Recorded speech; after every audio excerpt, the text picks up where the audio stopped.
नमस्कार दोस्तों, स्वागत है आपका सीपी स्मार्ट क्लासेस में। दोस्तों, उत्तर प्रदेश पीसीएस 2020 का नोटिफिकेशन आ चुका है और आज के समाचार पत्र से यह भी क्लियर हो रहा है कि ये परीक्षा 21 जून को ही संभवतः परीक्षा हो जाए। तो आपकी तैयारी ऐसी होनी चाहिए कि 21 जून को अगर ये परीक्षा होती भी है तो आपको कोई दिक्कत ना आने पाए। तो दोस्तों, तैयारी आप लोग कर ही रहे होंगे। पीसीएस 2019 में हिस्ट्री से 23 प्रश्न आए थे और इन 23 प्रश्नों को देखना बहुत ज़रूरी है, क्योंकि ये 23 प्रश्न देखने के बाद ही आप जो है पीसीएस 2020 के प्रश्नों की तैयारी आप कर पाएंगे। तो प्राचीन इतिहास से 3 आए थे, मध्यकालीन इतिहास से 7 आए थे और आधुनिक इतिहास से 13 प्रश्न आए थे। इन 13 प्रश्न, 7 प्रश्न और 3 प्रश्न, यानी कि सब मिला के जो 23 प्रश्न आए थे, इन सबको हम इस वीडियो में सॉल्व करेंगे। तो दोस्तों, शुरू करते हैं वीडियो को। जब मैं क्वेश्चन पढ़ूंगा इसमें, उसके बाद वीडियो को आप पॉज करके उस क्वेश्चन का आंसर अपने आप दीजिएगा। देखते हैं 23 में से आपके कितने सही होते हैं। शुरू करते हैं वीडियो। दोस्तों, यह पहला प्रश्न है। निम्नलिखित युद्धों को कालानुक्रम में व्यवस्थित कीजिए और नीचे दिए कूटों में से सही उत्तर चुनिए। सरनाल का युद्ध, बिलग्राम का युद्ध, धर्मत का युद्ध, जजाऊ का युद्ध। तो इसमें से कौन सा युद्ध कब हुआ था, उसके हिसाब से इसको आपको अरेंज करना है और नीचे जो दिए गए आंसर उसके हिसाब से आपको आंसर बताने हैं। दोस्तों, इसका जो ऑप्शन ए है ये सही है। सबसे पहले इसमें बिलग्राम का युद्ध हुआ था और ये हुआ था 1540 में। तो 1540 में जो ये युद्ध हुआ था, उस समय हुमायूं और शेरशाह सूरी के मध्य ये युद्ध हुआ था। तो ये सबसे पहले आएगा। इसके बाद हुआ था सरनाल का युद्ध, 2 गुजराती सुल्तानों के बीच हुआ था 1572 में। वो दोनों गुजराती सुल्तान कौन थे? एक अहमद शाह तृतीय थे, एक महमूद शाह तृतीय थे। इसके बाद हुआ था धर्मत का युद्ध और ये हुआ था धर्मत का युद्ध जो 1657 में हुआ था। ये हुआ था दारा शिकोह और औरंगजेब के मध्य हुआ था। उत्तराधिकार का युद्ध भी इसको बोला जाता है। जजाऊ का युद्ध हुआ था 1707 में। तो 1707 में ये युद्ध हुआ था। बहादुर शाह मुग़ल राजकुमार थे और मुग़ल राजकुमार मोहम्मद आजम शाह के मध्य हुआ था। ये भी उत्तराधिकार का ही युद्ध था। इसमें भी उत्तराधिकार के लिए ही ये युद्ध किया गया था। अगले प्रश्न पे आते हैं। हठ योग के संदर्भ में निम्नलिखित में से कौन सा कथन सही है? हठ योग नाथपंथियों द्वारा अपनाया जाता है। हठ योग क्रिया को सूफी संतों ने भी अपनाया था। तो इसका जो सही उत्तर होगा वो ऑप्शन सी, दोनों सही हैं। इसमें हठ योग को के बारे में ऑप्शन 1 और 2 दोनों सही हैं। अगले प्रश्न पे आते हैं। ये राजवंश दिए गए हैं और राजधानी दी गई है, इसको आपको मैच कराना है। तो इसमें देखिए, पल्लव की राजधानी कांची, ये लगभग सबको पता होती है। तो एक तो आप सबसे पहले ये लगा दीजिए और उसके बाद जो दूसरी होती है यादव की देवगिरी होती है राजधानी, ये इधर मिल जाएगा। अब बचे पांड्य और काकतीय। तो पांड्य की जो राजधानी होती है वो मदुरा होती है और काकतीय का बच गया जो ये वारंगल हो जाएगी। तो इसमें आपका ऑप्शन बी सही हो जाएगा यहाँ पे। अगले प्रश्न पे आते हैं। अब ये 3 प्रश्न जो थे ये प्राचीन इतिहास के थे। अब अगला प्रश्न मध्यकालीन इतिहास का आ गया। नीचे दिए गए प्रश्न हैं, इनमें से कथन दिया गया है और कारण दिया गया है, ए और आर। कथन क्या है? अकबर ने शेरशाह की तरह राज्य के सिक्कों के प्रचलन को नियमित करने का प्रयास किया। शेरशाह की मुद्रा पद्धति के समान अकबर के समय का ताम्र का प्रमुख सिक्का दाम था। तो इसमें जो कहा गया है उसके हिसाब से जो आपका ऑप्शंस भी देखिए नीचे कैसे दिए रहते हैं। इसमें ऑप्शंस इस तरह से दिए रहते हैं। तो ये जो ऑप्शंस है इसमें बी सही है। कथन ए तथा कारण आर दोनों सही है, परंतु कारण आर ए का सही व्याख्या नहीं करता है। अकबर ने शेरशाह की तरह राज्य के सिक्कों के प्रचलन को नियमित करने का प्रयास किया और कारण जो दिया गया है ये दोनों सही हैं। अगले प्रश्न पे आते हैं। निम्नलिखित में से कौन सी एक विशिष्टता एकता व्यवस्था की नहीं है? एकता व्यवस्था जो थी उसकी कौन सी एक इसमें विशिष्टता नहीं है? तो जो ऑप्शन दिए गए हैं, एकता एक राजस्व एकत्रित करने की व्यवस्था थी। सियासतनामा एकता व्यवस्था की जानकारी का स्रोत था। एकता से एकत्रित राजस्व सीधा सुल्तान के खाते में जाती थी। मुक्ति को एकता से एकत्रित राजस्व से सैनिक रखने पड़ते थे। तो इसमें से कौन सा सही नहीं है? तो जो ऑप्शन सी दिया गया है ये सही नहीं है। एकता से राजस्व, एकत्रित राजस्व सीधा सुल्तान के खाते में नहीं जाता था। ये सुल्तान, एकता व्यवस्था क्या थी, सुल्तान एक ज़मीन दे देता था, ये ज़मीन या गांव या फिर जागीर टाइप के दे देता था, जिससे जो है जो भी राजस्व एकत्र होता था उससे जो है सैनिक रखे जाते थे, जिसको दिया जाता था वो उसके सैनिक की टुकड़ी का खर्च उससे निकलता था। दोस्तों अगले प्रश्न पे आते हैं। इसमें देखिए पुस्तकें दिया गया है और लेखक उनके सामने दिया गया है और ये बताना है कि कौन सा सही सुमेलित नहीं है। देखिए नहीं का बहुत ज़्यादा इंपॉर्टेंट होता है पीसीएस की परीक्षा के लिए। आपको पता करना है कि नहीं पूछ रहा है या है पूछ रहा है, क्योंकि उससे क्वेश्चंस आपके गलत हो जाते हैं। तो इस प्रश्न का जो सही उत्तर है वो है तुगलकनामा। इब्न बतूता ने नहीं लिखी थी तुगलकनामा। तुगलकनामा को लिखा था अमीर खुसरो ने, और इब्न बतूता ने जो लिखी थी उसका नाम है रेहला, उस पुस्तक का। अगले प्रश्न पे आते हैं। इसमें देखिए मैच करना है और यहाँ पे दिया सूची 1 और 2 दिया है। तो इसमें दिया गया है मुल्ला दाऊद। मुल्ला दाऊद का संबंध किससे है, कौन सी बुक इन्होंने लिखी? तो मुल्ला दाऊद ने जो बुक लिखी थी उसका नाम था चंद्रायन। पहला बिल्कुल सही दिया गया है। और इसके बाद है दामोदर कवि। दामोदर कवि ने पद्मावती की कथा लिखी थी, तो इसको इससे मैच करा देंगे। फिर सोमनाथ राग विबोध इन्होंने लिखी थी, सोमनाथ ने, इसको इसमें मिला देंगे। और अमीर खुसरो ने आशिका लिखी थी। तो इस तरह से आपका जो उत्तर है ये बी उत्तर इसका सही हो जाएगा। अगले प्रश्न पे आते हैं। यहाँ पे भी देखिए दिया हुआ सुमेलित नहीं है। तो इसमें देखना है दाम ताम्र की मुद्रा होती, ठीक है। राजस्व अधिकारी देसाई बोला गया, ठीक है। दीवान जो है प्रांतीय राजस्व का प्रमुख है, ये भी ठीक है।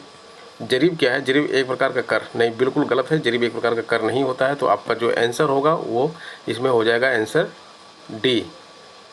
और जरीब क्या होती है इसके बारे में भी जान लेते हैं। जरीब एक जो है भूमि को नापने की एक माप होती थी जो रस्सी के स्थान पर प्रयोग की जाती थी, और यह बांस के टुकड़े और लोहे की कड़ियों को जोड़कर बनाई जाती थी। अगले प्रश्न पे आते हैं। निम्नलिखित राजाओं में से किसने अकबर के पूर्व तानसेन को संरक्षण दिया था? तो तानसेन अकबर से पहले किस राजा के दरबार में रहते थे? प्रश्न इस प्रकार का है ये। तो ये राजा रामचंद्र सिंह के दरबार में तानसेन पहले रहते थे, वहीं से आए थे अकबर के पास। अगले प्रश्न पे आते हैं। अगले प्रश्न में इसमें देखिए दिया गया है कि इसमें कालानुक्रम के उस पर इसको व्यवस्थित करना है कि कौन सा पहले हुआ। तो यहाँ मकबरे दिए गए हैं। रबिया उद दौरानी का मकबरा औरंगाबाद में बना हुआ है। तो रबिया उद दौरानी का मकबरा जो है 1651 में बना था, यहाँ मैं लिख दे रहा हूँ। इसके बाद शेर शाह सूरी का मकबरा कब बना? शेर शाह सूरी का मकबरा जो है 1445 में बना। हुमायूं का मकबरा 1562 में बना।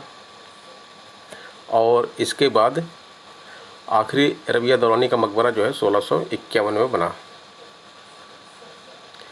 1651 तो लिख दिया रबिया दौरानी का मकबरा। अटाला मस्जिद है आपकी, अटाला मस्जिद कब बनी? तो जो अटाला मस्जिद है ये 1408 में बनी। तो आप देख लीजिए, इसके हिसाब से आप मैच करा दीजिए। तो जो उसका सही उत्तर आएगा वो आएगा बी। सबसे पहले अटाला मस्जिद आएगी, उसके बाद सासाराम शेर शाह सूरी वाला मकबरा आएगा, फिर रबिया दौरानी का मकबरा आएगा जो औरंगाबाद में है, फिर आएगा हुमायूं का मकबरा दिल्ली वाला। अगले प्रश्न पे आते हैं। अब देखिए यहाँ से आधुनिक भारत एवं स्वतंत्रता आंदोलन के जो प्रश्न है 13 प्रश्न वो शुरू होते हैं।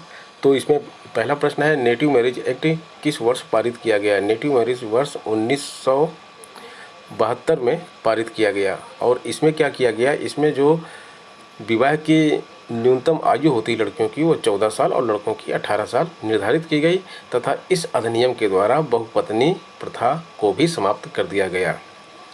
अब यहाँ पे देखिए, यहाँ पे दोनों को सुमेलित करना है और मैच कराना है, यानी कि पवना आंदोलन दिया गया है। पवना आंदोलन इससे मैच करेगा, 1873 से 85 तक चला था। एका आंदोलन क्या है? एका आंदोलन 1922 तक चला था, 22 में हुआ था। संस्थाल आंदोलन 1855 से 56 तक चला। ताना भगत 1914। तो इसको मैच कराएंगे तो इसमें ऑप्शन जो है बी हमारा सही होगा। अगले प्रश्न पे आते हैं। निम्नलिखित में से कौन सही सुमेलित नहीं है? देखिए फिर यहाँ पे सही सुमेलित नहीं है। ये पहले आईएएस में इस तरह के प्रश्न आते थे, अभी ये प्रश्न पीसीएस में इस तरह के प्रश्न आने लगे हैं। इसके पहले के पेपर आप देखेंगे, 3-4 साल पहले के पेपर देखिए, 2016 का देखिए पेपर, 2015 का पेपर देखिए, तो वहाँ पे प्रश्न आपको सीधे सीधे मिलेंगे। लेकिन 2019 में क्या किया प्रश्न, ये आईएएस के लेवल के प्रश्न पीसीएस में पूछने शुरू कर दिया इन लोगों ने। तो इसमें कौन सा सही सुमेलित नहीं है यह पूछा जा रहा है। सही उत्तर है सांप्रदायिक निर्णय 1933। ये सही नहीं है, ये हुआ था 1932 में हुआ था। बाकी सारी घटनाएं, भारतीय जनसेना अधिनियम 1927 की है, संविधान विज्ञान आंदोलन 1930 की है, द्वितीय गोलमेज सम्मेलन 1931 में हुआ था। 30 में पहला हुआ था, 31 में दूसरा हुआ था, और तीसरा जो है 32 में हुआ था। 31 वाले में गांधी जी गए थे।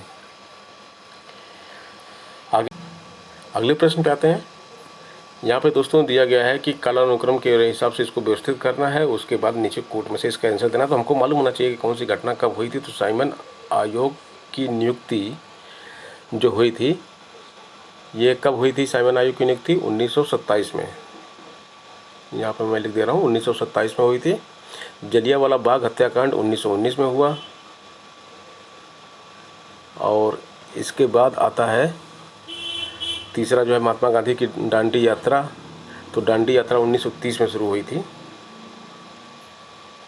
1930 में दांडी यात्रा शुरू हुई थी महात्मा गांधी की। फिरोज शाह मेहता की मृत्यु कब हुई थी? तो फिरोज शाह मेहता की मृत्यु 1915 में हुई थी। तो अब इसके हिसाब से करना होगा आपको। तो जो सही आंसर आएगा इसमें आपका 33 क्वेश्चन का ये आंसर आएगा ए। आईएनए के अधिकारियों पर मुकदमा चलाया गया था। देखिए आईएनए के अधिकारियों पर मुकदमा जो चलाया गया था वो लाल किला दिल्ली में चलाया गया था। आईएनए के अधिकारी में कौन कौन शामिल थे? एक सार्वजनिक मुकदमा चलाया गया था, आज़ाद हिंद सेना के फौज के ये कैदी थे। आईएनए इंडियन नेशनल आर्मी इसका फुल फॉर्म था।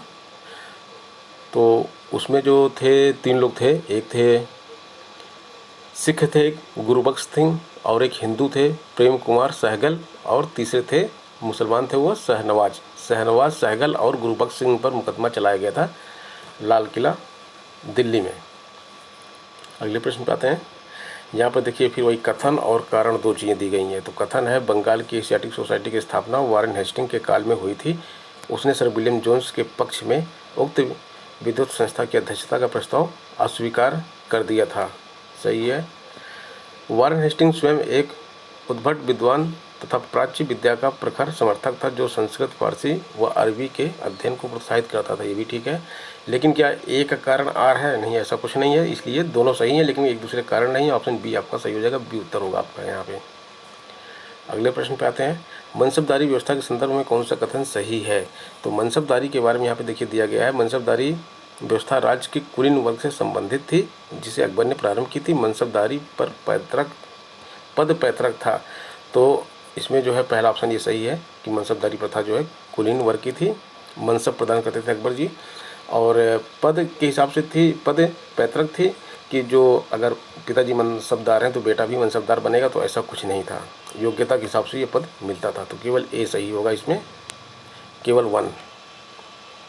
अब यहाँ पे देखिए दिया गया है सही उत्तर, आपको यहाँ पे मैच करा के फिर चुनना है। तो जो इलाहाबाद की संधि हुई वो कब हुई, और उसके बाद मंगलोर की संधि कब हुई, ये सब चीज़ें आपको मालूम होनी चाहिए। दोस्तों इलाहाबाद की जो संधि हुई थी वो हुई थी 1765 में। तो 1765 इसको लगा देंगे यहाँ पे। इलाहाबाद की संधि अंग्रेज़ों के बीच हुई थी और मुग़लों के बीच हुई थी। तो मुग़ल बादशाह शाह आलम द्वितीय और अंग्रेज़ों के मध्य ये संधि बक्सर में के युद्ध के बाद हुई थी, इलाहाबाद की संधि। और उसके बाद मंगलोर की संधि के बारे में बात करते हैं तो 1784 में मंगलोर की संधि हुई थी। तो इसको यहाँ पे मिला देंगे। और सालबाई की संधि जो हुई 1769 में हुई थी। 1769 में इसको मिला देंगे तो मद्रास की संधि 82 में हुई थी। बेंगलोर की संधि जो हुई थी टीपू सुल्तान और अंग्रेज़ों के बीच हुई थी। और सालबाई की संधि हैदर अली और अंग्रेज़ों के बीच हुई थी। तो इसका जो सही उत्तर हो जाएगा वो हो जाएगा ऑप्शन सी। अगले दोस्तों अगले प्रश्न पे आते हैं। यहाँ पे भी देखिए आपको सही उत्तर चुनना है और इसकी आप क्वेश्चन याद रखना है। पूना पैक्ट कब हुआ था? तो पूना पैक्ट 1932 में हुआ था और इसके बाद गांधी इरविन समझौता 1931 में हुआ था। क्रिप्स मिशन कब भारत आया? 1942 में क्रिप्स मिशन भारत आया। और सविनय अवज्ञा आंदोलन कब हुआ था? सविनय अवज्ञा आंदोलन 1930 में हुआ था। तो इसके हिसाब से जब सेलेक्ट करेंगे तो आपका जो सही उत्तर आएगा वो आएगा सी। सबसे पहले सविनय अवज्ञा आंदोलन आएगा, फिर गांधी इरविन समझौता, फिर पूना पैक्ट, फिर क्रिप्स मिशन। तो ये उसका उत्तर है। अगले प्रश्न पे आते हैं। दोस्तों यहाँ पे विकल्प दिए गए हैं, 2 विकल्प दिए गए हैं, उसके हिसाब से उत्तर लिखना है। तो विकल्प कौन दिया गया? लॉर्ड कर्जन ने प्रांतीय सीमाओं को पुनर्गठित करने का निर्णय लिया। दूसरा विकल्प दिया गया पूर्वी बंगाल और असम नामक एक नया प्रांत बनाया गया। तो इसमें दोनों विकल्प सही हैं, तो दोनों विकल्प के हिसाब से ऑप्शन बी हमारा सही हो जाएगा यहाँ पे। अगले प्रश्न पे आते हैं। दोस्तों अगला प्रश्न है कि मुस्लिम लीग एवं भारतीय राष्ट्रीय कांग्रेस के बीच राजनीतिक गतिरोध को दूर करने के लिए CR फार्मूला किसने बनाया था? तो इसको राजगोपालाचारी ने बनाया था, CR फार्मूला, और ये 10 जुलाई 1944 को बनाया गया था इनके द्वारा। और अगला प्रश्न है the rising and growth of economic nationalism in India के लेखक कौन हैं? तो इसके लेखक हैं बिपिन चंद्र। अगला प्रश्न है निम्नलिखित में से किस मंदिर को विदर्भ के खजुराहो के रूप में जाना जाता है? तो उत्तर है मार्कंडेश्वर। मार्कंडेश्वर मंदिर का निर्माण जो है एक अलग शैली विकसित की गई थी इसमें, जिसे खजुराहो शैली या चंदेल शैली के नाम से भी जाना जाता है। तो दोस्तों ये थे इतिहास के 23 प्रश्न जो पिछले साल परीक्षा में आए थे। इस साल भी इसी तरह के प्रश्न आएंगे। आप अपनी तैयारी को इसी तरह से कीजिए जिससे कि आपको कि जो आपका चयन है प्रारंभिक परीक्षा में वो सुनिश्चित हो सके। मिलते हैं दोस्तों नेक्स्ट वीडियो में। धन्यवाद।